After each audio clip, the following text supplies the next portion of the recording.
శ్రీ గురు గణేశ మాతృదేవో భవ పితృదేవో భవ. ఈరోజు మనం కర్మ సిద్ధాంతం అంటే ఏమిటో తెలుసుకుందాం. పుట్టిన వాడికి మరణం తప్పదు, మరణించిన వాడికి జననం తప్పదు. ఇది మనకు భగవద్గీతలో శ్రీకృష్ణ పరమాత్ముడు చెప్పాడు. అలా పుట్టడం ఎందుకు, మరణించడం ఎందుకు అనే ప్రశ్న వేసుకుంటే, గత జన్మలో మనం చేసినటువంటి పాపము పుణ్యములు వలన ఏది ఎక్కువగా ఉంటే దానిని అనుసరించి మరుజన్మ ఉంటుంది అని మనకు శాస్త్రాలు చెప్తున్నాయి, మన పెద్దలు కూడా చెప్తారు. అంటే మనం ఈ జన్మలో చేసేది మనం ప్రతి పని కూడా మంచిదనే అంటాం. నేను ఏదైనా ఒక పని చేస్తే ఆ పని నాకు చాలా మంచిదిగాను, నేను చేసేదంతా ఎవరిని నొప్పించకుండా ఉన్నట్టుగా నాకు అనిపిస్తుంది. కానీ అది ఎదుటివారిని నొప్పించవచ్చు, ఎదుటివారు ఆ మాట వల్ల బాధపడవచ్చు, నేను చేసే పని వల్ల ఎదుటివారి మనస్సు బాధపడవచ్చు. మరి మనం చేసే పని మనకు నచ్చినప్పుడు, మనం తప్పు కానప్పుడు మనకు పునర్జన్మలో మనకు పాపం ఎలా అవుతుంది? పునర్జన్మలో మనం పాపం చేసిన వాడు ఎలా అవుతాం అంటే, నువ్వు ఒక తప్పు చేసినా, ఒక ఒప్పు చేసినా దానికి ఫలితము పునర్జన్మలో అనుభవించాల్సిందే. ఎందుకంటే నీవు ఈ జన్మలో చేసినటువంటి పాపపుణ్యాలను మరుజన్మలో పుట్టి అనుభవించవలసిందే. అందుకే ఎవరైనా మంచి సంపన్నం కుటుంబంలో పుట్టిన వారు కానీ, లేదు మంచి హోదాలో ఉన్న వ్యక్తి గారు చూస్తే మనకి ఏమనిపిస్తుందంటే, వీడు గత జన్మలో చేసుకున్న పుణ్యం రా చక్కగా అనుభవిస్తున్నాడు అంటారు. అలాగే కొంతమందిని చూస్తే వారు కటిక దరిద్రం అనుభవిస్తుంటారు. వాళ్ళు చినిగిపోయిన బట్టలు, లేనితనం వాళ్ళకి బాగా కనపడుతుంది. అలాంటి వాడిని చూసి వీడు పోయిన జన్మలో ఏదో పాపం చేసుకున్నాడు రా అని మనం అంటాం. అంటే గత జన్మలో చేసుకున్నటువంటి పాపము కానీ పుణ్యము కానీ ఈ జన్మలో మనం ఖచ్చితంగా అనుభవిస్తాం. దీనికి కంచికామకోటి పీఠాధిపతి అయినటువంటి చంద్రశేఖర సరస్వతి వారు ఎప్పుడూ కూడా కాంచీపురంలో తమ యొక్క ఆస్థానంలో రోజు కూడా భక్తులకు దర్శనమిస్తూ ఉండేవారు.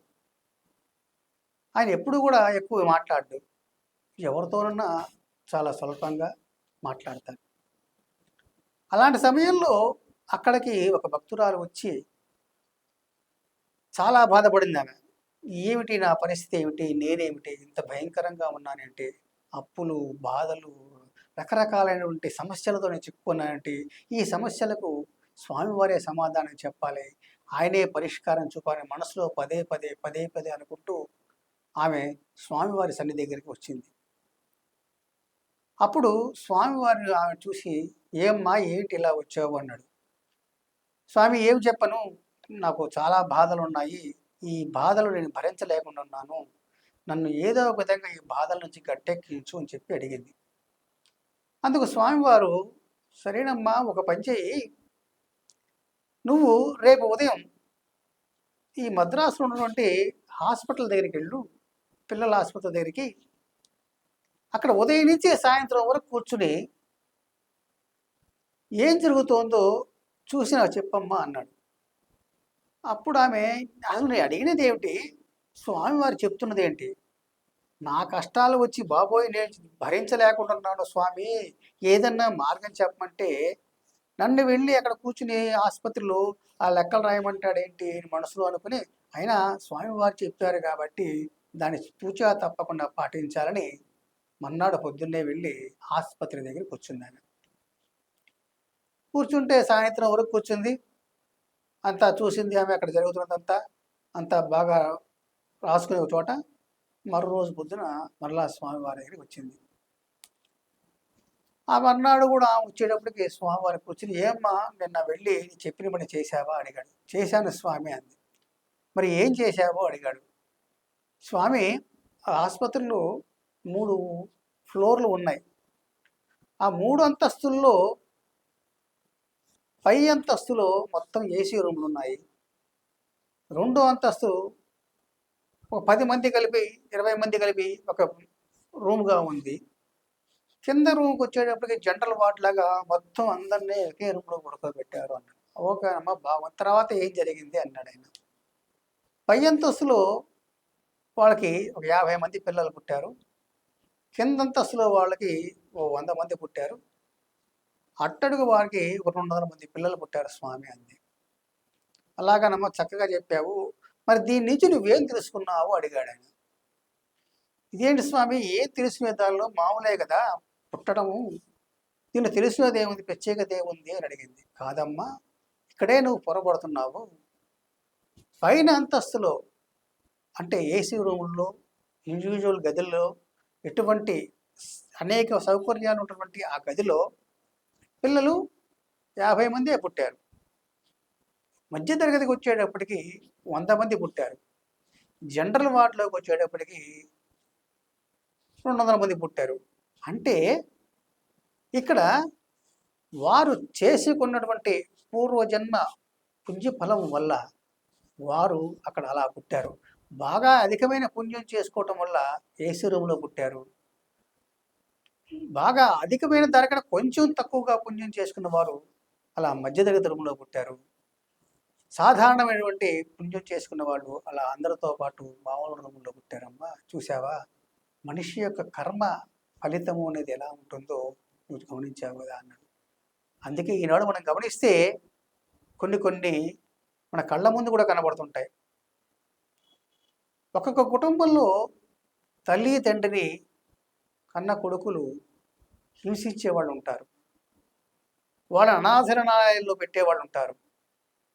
10 రూపాయల కోసం, లేదు ఒక ముద్ద అన్నం కోసం తండ్రిని తల్లిని రోజు చితక్కొట్టే కొడుకులు ఉంటారు. ఇలా ఎందుకుంటారు అంటే, గత జన్మలో ఇతను చేసుకున్న, ఈ తండ్రి చేసుకున్న పాప ఫలితం వల్ల అతనికి అటువంటి కొడుకులు పుట్టారు. గత జన్మలో ఈ తండ్రి అంటే ఈ అబ్బాయి తండ్రి వారి తల్లిదండ్రులను కానీ, లేక వారి బంధువర్గాలను కానీ, వారు ఎవరున్నా కానీ బాగా హింసించి పీడించడం వల్ల ఈ జన్మలో అది అనుభవిస్తున్నాడు. అలాగే ఈరోజు చూడండి, ప్రేమలు, పెళ్ళిళ్ళు అంటూ రకరకాలుగా తిరిగి అమ్మాయిల్ని ప్రేమ పేరుతో మోసం చేస్తూ వారికి గర్భవతులను చేసి వదిలేస్తున్నటువంటి కుర్రకారు ఎంతోమంది ఉన్నారు. ఇలా ఈ యొక్క గర్భవతులను చేసి వదిలేసిన వీళ్ళకి మరుజన్మలో పిల్లలు పుట్టకపోవటం కానీ, పెళ్ళిళ్ళు కాకపోవటం కానీ జరుగుతూ ఉంటుంది. అంటే మనం ఈ జన్మలో తప్పు చేస్తే అది మరు జన్మలో అనుభవించాల్సి వస్తుంది. అలా అని ఈ జన్మలో మనం చేసేదంతా తప్ప ఒప్ప అనేది మనకు తెలియదు కదా. ఎలా తెలుస్తుంది? మనం మంచి అనుకుంటాం, కానీ ఆ మంచి అనేది మనకు ఎలా తెలుస్తుంది? కానీ మనం మంచి అనుకున్నదంతా కూడా మంచి కాదు. ఇది మనం చెడు అనుకున్నది కూడా చెడు కాదు. ఎందుకంటే మన వల్ల ఎదుటివారు బాధపడవచ్చు, లేదు మన వల్ల ఎదుటివారు సంతోషపడవచ్చు. మరి అటువంటి ఎప్పుడు మనం మంచి చేయాలా, చెడు చేయాలా అనేది ఆలోచించుకుని ఏ పనైనా చేయటం ఉత్తమం. అందుకే ప్రతిరోజు కూడా చేయవలసిన పనులు ఏంటంటే, భగవదారాధన చేయాలి, దేవాలయాన్ని దర్శించాలి, పుణ్యకార్యాలు చేయాలి, మంచి మాటలు మాట్లాడాలి, మంచి పనులు చేయాలి, ఎదుటివారికి సహాయం చేయాలి, పెద్దలను గౌరవించాలి, తల్లిదండ్రులను పూజించాలి, ఎదుటివారికి సహాయపడాలి. ఉన్నంతలో అంటే మనం ఏదైనా చేస్తున్నంతలో మంచి పనే చేయటానికి మనం చెయ్యాలి. కానీ మనం చెడు పని అని చేస్తే అది చెడు అవుతుంది. అంటే ఇక్కడ ఒక రకంగా చెప్పచ్చంటే, చెడు కావాలని చేస్తామంటే ఏదో పొరపాటును, లేదు అంటే అవసరమయ్యో చేస్తే మరి ఎలాగండి అని కూడా మీరు అడగచ్చు. తెలిసి చేసిన, తెలియక చేసిన తప్పు తప్పే. దానికి శిక్ష అనుభవించాల్సిందే.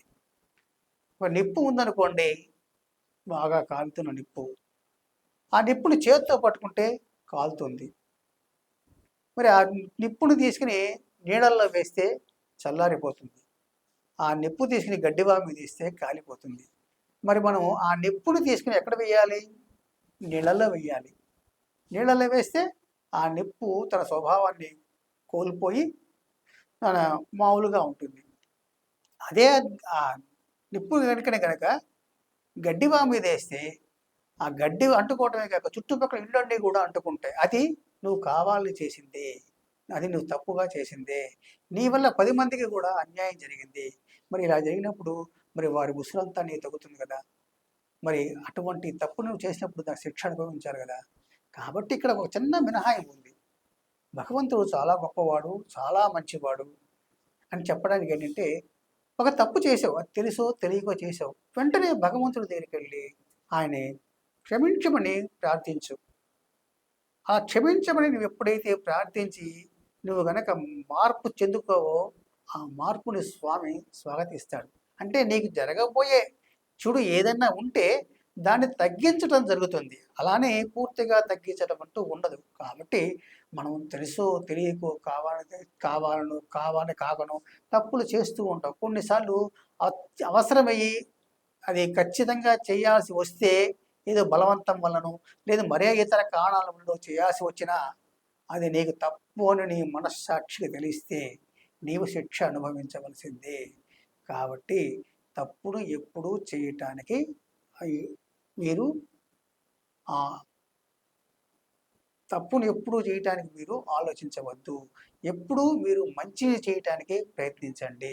కాబట్టి నిత్యము మీరు దైవస్మరణ చేసుకుంటాం మరియు దైవారాధన చేసుకుంటాం వల్ల మీ యొక్క పాపాలను కానీ మీ తప్పులను కానీ కడిగి వేసుకునే అవకాశం ఉంటుంది. కాబట్టి ప్రతి ఒక్కరూ కూడా కర్మఫలాన్ని అనుభవించవలసి వస్తుంది. కాబట్టి కర్మఫలాన్ని కనుక మనం దాటాలి అంటే దైవస్మరణే మనకు ముఖ్యము.